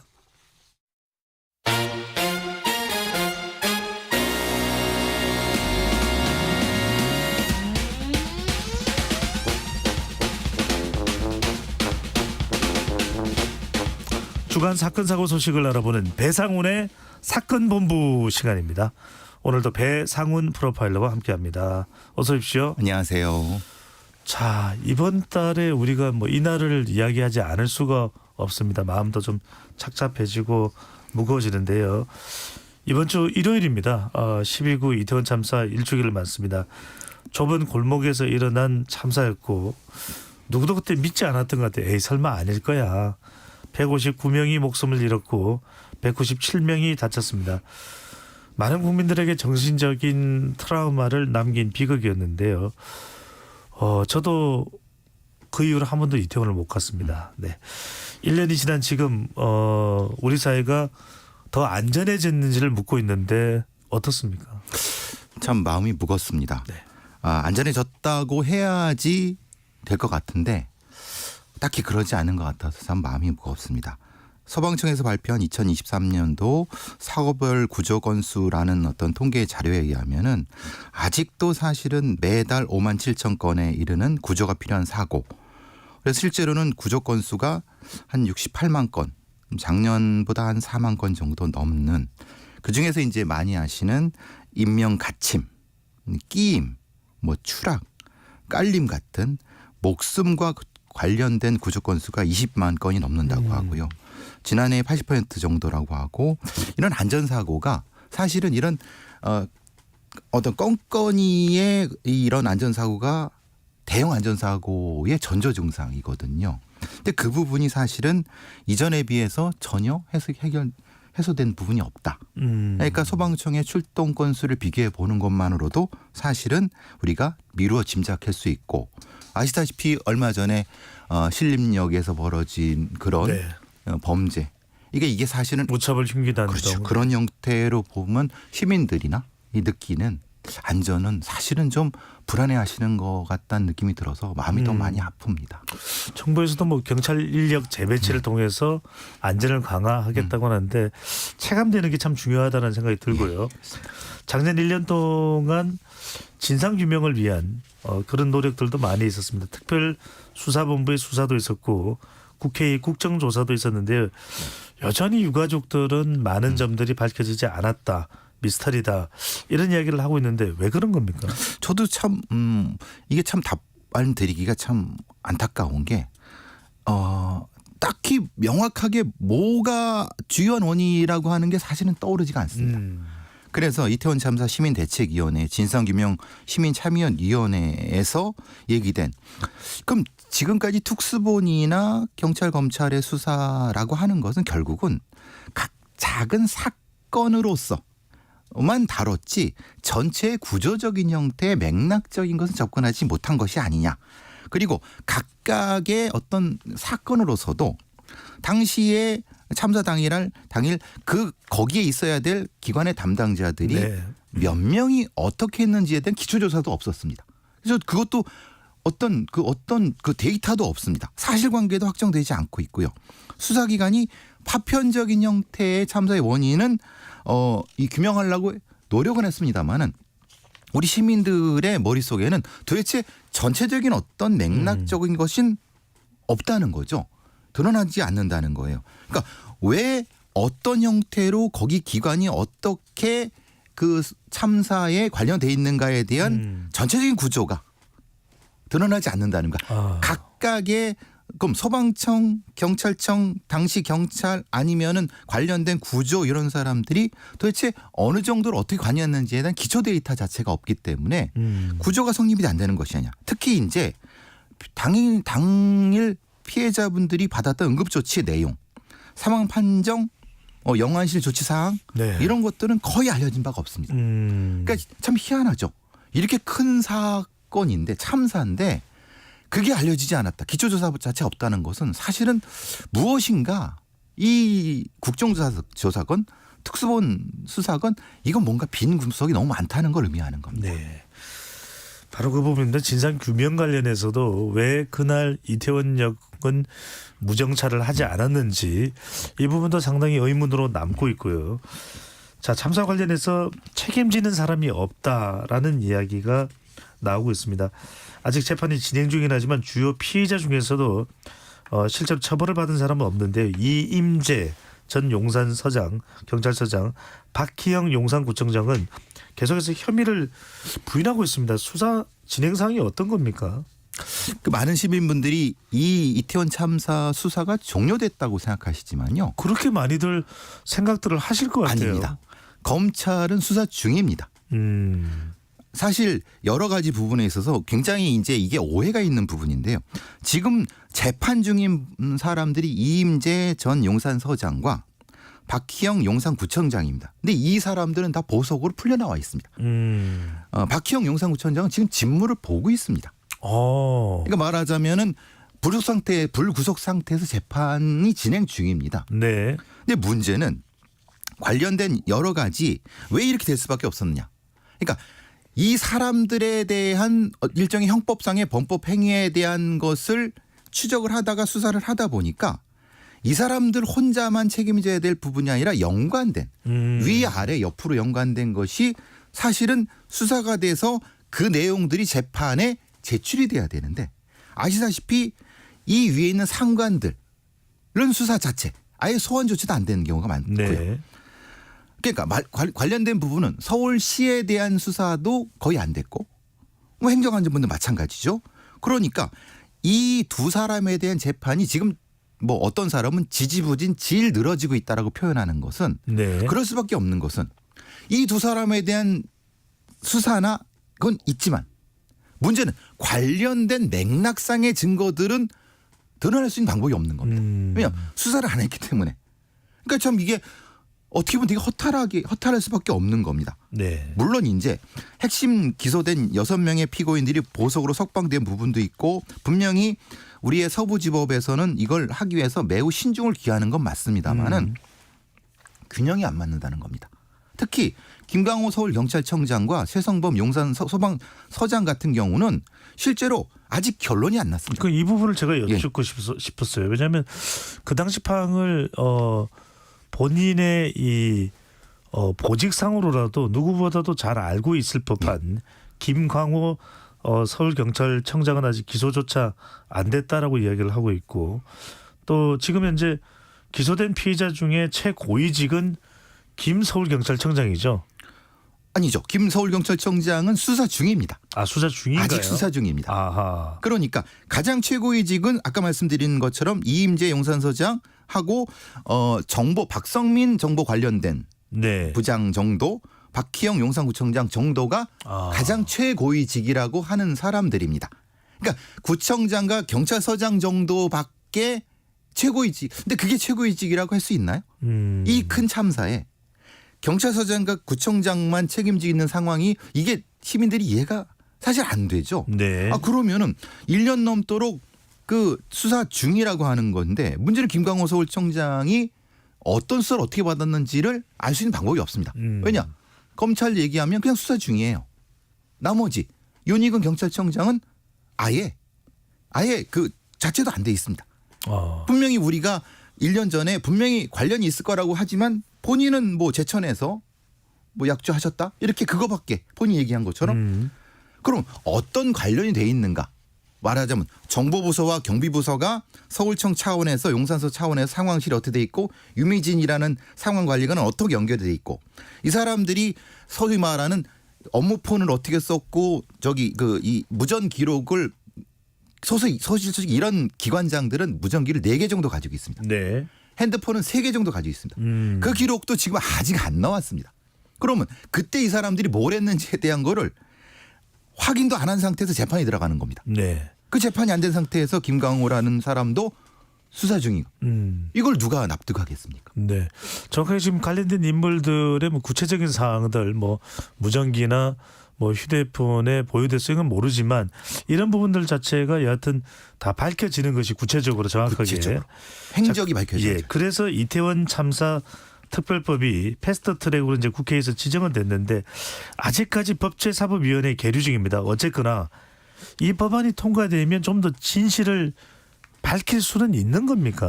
아무래도 이 지금에 있는 수사기관 그러니까 검찰과 경찰에 맡겨서는 네. 안 된다라고 하는 것이 유족들의 입장이고 유족들의 요구사항은 특별법을 통해서 소위 이제 이건 좀 뭐 반대하시는 분도 있습니다만은 네. 사실 자체적인 조사권을 가지고 있는 형태의 특별위원회가 세월호 참사 특위 정도 수준보다 조금 높은 형태로 운영돼야 되지 않겠느냐. 그래야지 되는데 지금 사실은 되게 황당한 상황이 벌어집니다. 1년 전에 제출했다고 하는 것이 지금 보니까 사실은 누락됐다고 하는 것이 엊그제 MBC 뉴스데스크에서 나온 얘기입니다. 그럼 도대체 국가기관이 제대로 된 정보를 제출했느냐. 그걸 강제하게 할 수 있는 건 결국은 특별법이 아니겠느냐라고 하는 것이 유족들의 요구사항입니다. 반드시 그 자료들을 받아야 뭔가 진상을 확인할 수가 있으니까요.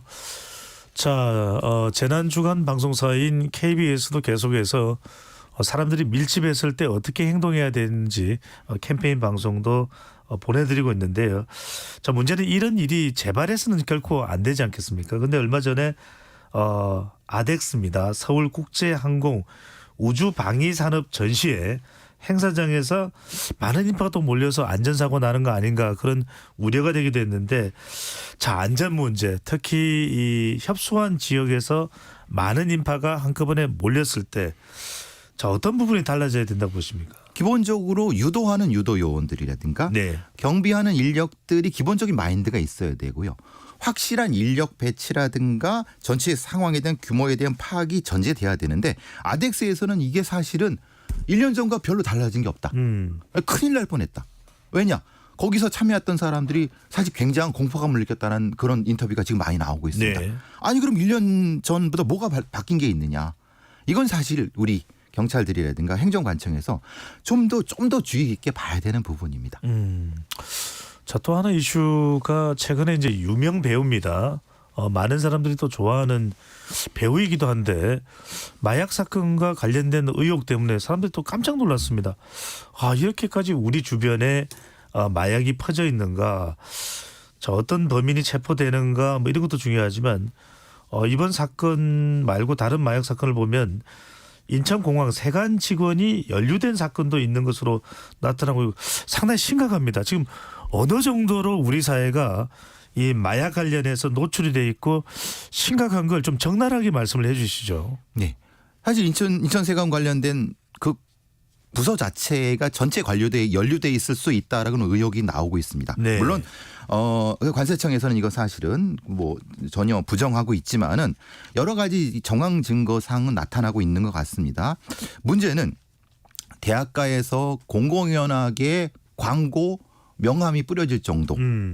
그런데도 불구하고 그것을 나중에 제보로 알게 되는 상황.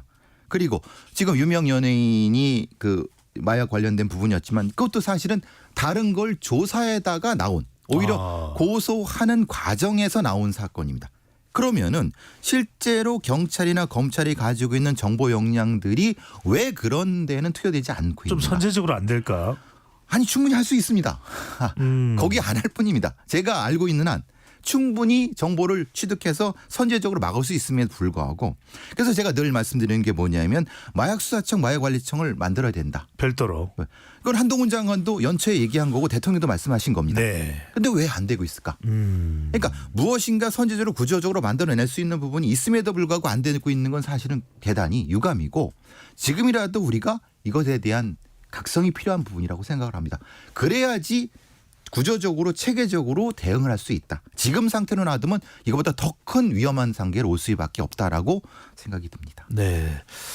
범죄 도시도 안 되겠지만 마약 도시가 되는 경우가 있어서는 절대로 안 되겠죠. 그 점을 배 프로파일러께서 특별히 더 강조를 해 주십니다. 자, 사건 본부였는데 배상훈 프로파일러와 함께했습니다. 언제나 명쾌합니다. 잘 들었습니다. 감사합니다.